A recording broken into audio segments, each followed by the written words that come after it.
Seja bem-vindo, você está aqui no MacPlay, nossa plataforma de audiovisual, e hoje o MacCast especial falando sobre o 7º Fórum de Aprendizagem Transformadora. A gente está aqui com a professora Lilian Bassic, que vai conversar um pouquinho sobre ensino híbrido e toda a questão da educação superior. Professora, seja muito bem-vinda. Muito obrigada pelo convite. Obrigado por estar aqui conosco. Professora, quero começar pelo básico. Eu queria que a senhora explicasse um pouquinho para a gente o que é a educação híbrida, né? Esse ensino híbrido que hoje ficou tão popular, né? Exatamente.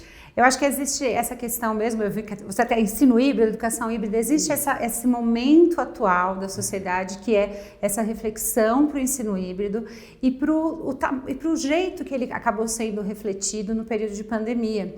Ele não é um efeito da pandemia. A gente já discute sobre o ensino híbrido. Bom, a minha publicação é de 2015.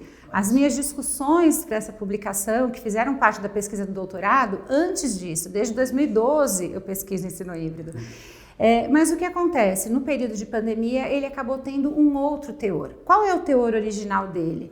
É a gente pensar que existem experiências presenciais que precisam ser preservadas. Então, um debate, uma argumentação, um trabalho em grupo, um projeto, alguma ação investigativa em que você lide com o humano, com um outro colega, com a interação desse professor. Isso precisa ser preservado.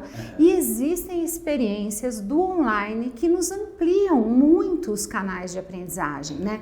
Porque se a gente olhar, por exemplo, hoje mesmo no fórum, a gente teve um participante da Arábia Saudita, não era isso? Que estava com a gente e fazendo a palestra e contribuindo para uma discussão. O estudante hoje em sala de aula, ele está dentro de uma universidade, mas ele pode estar conversando com o CEO de uma empresa automobilística ou com uma pessoa que está lá na linha de produção, de qualquer área de conhecimento.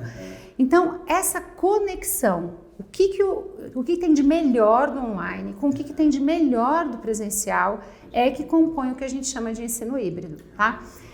No período de pandemia, a gente teve uma questão um pouco complicada, que foi uma leitura equivocada do que seria o ensino híbrido. Por quê?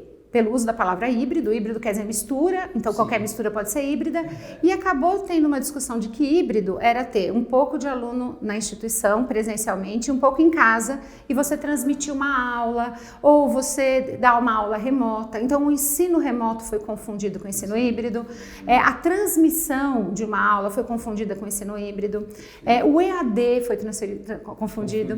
Então hoje a gente tem discutido sobre uma educação híbrida, ou seja, uma educação que incorpora esses benefícios do online e do presencial e que repensa os processos de ensino-aprendizagem. Então, acho que é aí que está o X da questão. Aquela virada. Não, e faz todo sentido. Agora que a senhora conseguiu esclarecer, né, os limites ali e as confusões que aconteceram. Acho que a pandemia contribuiu muito para a expansão de alguns modelos, mas ao mesmo tempo para confundi-los, né? Então, a gente ficou nessa...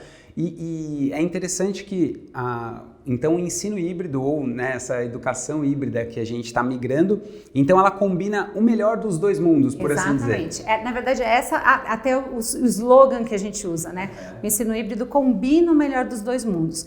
Só que ele tem esse algo a mais que combina o melhor dos dois mundos, entendendo que o estudante está no centro do processo. Ou seja, eu preciso pensar na aprendizagem desse aluno e não no que ele vai receber. Porque receber hoje em dia, ele recebe de qualquer lugar. Você tem vários canais. Vários canais. Entendi. Mas como é que eu ajudo esse aluno a construir conhecimento a partir desse tanto de informação que ele recebe o tempo todo? O tempo todo. Perfeito. E ainda nessa cascata, se a gente incluir aqui mais uma questão que é a inteligência artificial, né?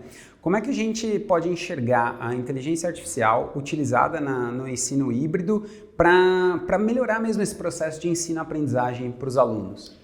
Essa é uma excelente questão, porque cada vez que chega algo novo, sempre há aquela reflexão sobre o que vai acontecer com o que já estava acontecendo, né?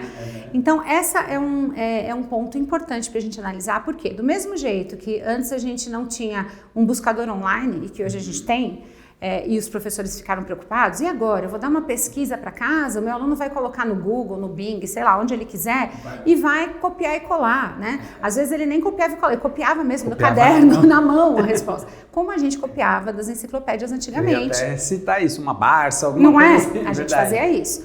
Então, a grande questão não é o que o aluno vai fazer para burlar o sistema e te entregar alguma coisa. É o que você está provocando para que esse aluno faça. Qual é o seu pedido? Porque se o seu pedido é saber em que dia, mês e ano foi descoberto o Brasil e por quem, qualquer buscador vai dar essa resposta. Estou dando um exemplo muito simples, mas se a sua pergunta para o aluno é para ele pegar uma informação, um dado ali pontual, o ChatGPT qualquer. Agora, se a sua pergunta é para esse aluno refletir, o ChatGPT vai ajudar. Agora, se é para esse aluno refletir a partir da aula que você deu ontem, o ChatGPT não sabe, o ChatGPT não estava na sala de aula, o ChatGPT não participou das interações dos grupos, ele não viu as apresentações dos colegas. Então, a grande questão hoje e é isso que a gente vê em programação, né? Qual é o prompt, qual é a pergunta que eu coloco? O professor tem que cada vez mais pensar nisso. O que ele vai provocar para que tudo bem se esse aluno usar o ChatGPT.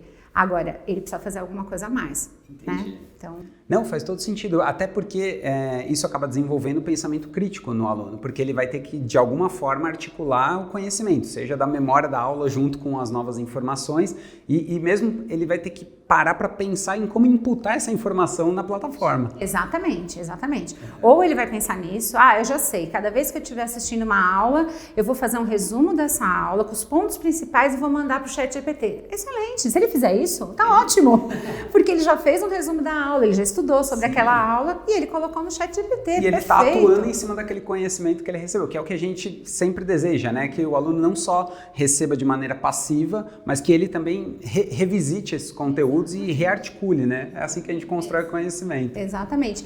E aí, a gente tem que trazer isso para dentro da sala de aula. Perfeito. E combinando isso, né, com a inteligência artificial, com o ensino híbrido e essas plataformas colaborativas que às vezes você tem, você consegue construir um novo arcabouço ali específico da aula e que o aluno também se reconheça ali porque ele se viu participante no processo, perfeito, né? Perfeito. E gerando para esse aluno, gerando na situação, na própria experiência de aula, um engajamento que hoje eu tenho, né, a partir de estudos, de pesquisa, eu gosto muito de parcelar esse engajamento, quer dizer, você tem um engajamento que é acadêmico, que é esse aluno saber que vai ter momentos no campus, vai ter momentos que ele vai trabalhar online, vai ter momentos que ele vai ter que discutir com um grupo e que não necessariamente precisa ser presencial. Então, esse é um engajamento acadêmico, porque apesar dele fazer tudo isso, ele tem certas entregas a serem feitas, ele tem certas obrigações, certos deveres acadêmicos. Sim. A gente tem um dever acadêmico. Natural. Esse é o engajamento. A gente tem um outro engajamento que é o engajamento cognitivo. Que é isso, eu preciso me conectar com esse conhecimento. Então, essa brincadeira que eu fiz, se ele fizer um resumo para colocar para o ChatGPT, das impressões dele, ele está se engajando cognitivamente. E temos um terceiro e último tipo de engajamento, que é o engajamento socioemocional. Quer dizer, eu preciso interagir com o outro, eu preciso desenvolver o pensamento crítico, a resolução de problemas. Esse é um engajamento socioemocional, porque o mercado vai exigir isso de mim, na verdade a sociedade vai exigir isso de mim. Não preciso nem ir para o mercado de trabalho, a sociedade vai exigir. A sociedade já vai automaticamente necessitar. Muito interessante esses três tipos de engajamento. Acho que é um belo olhar para os professores articularem junto com as ferramentas esse novo modelo para pensar a educação. Exatamente. Professora, muito obrigado pela participação. Foi sensacional. Que bom, espero ter contribuído. Muito obrigada. Sem dúvida, muito obrigado. E você continua aqui no MacPlay com a gente, essa edição especial do MacCast, 7º Fórum de Aprendizagem Transformadora. Vem muito mais conteúdo por aqui. Obrigado.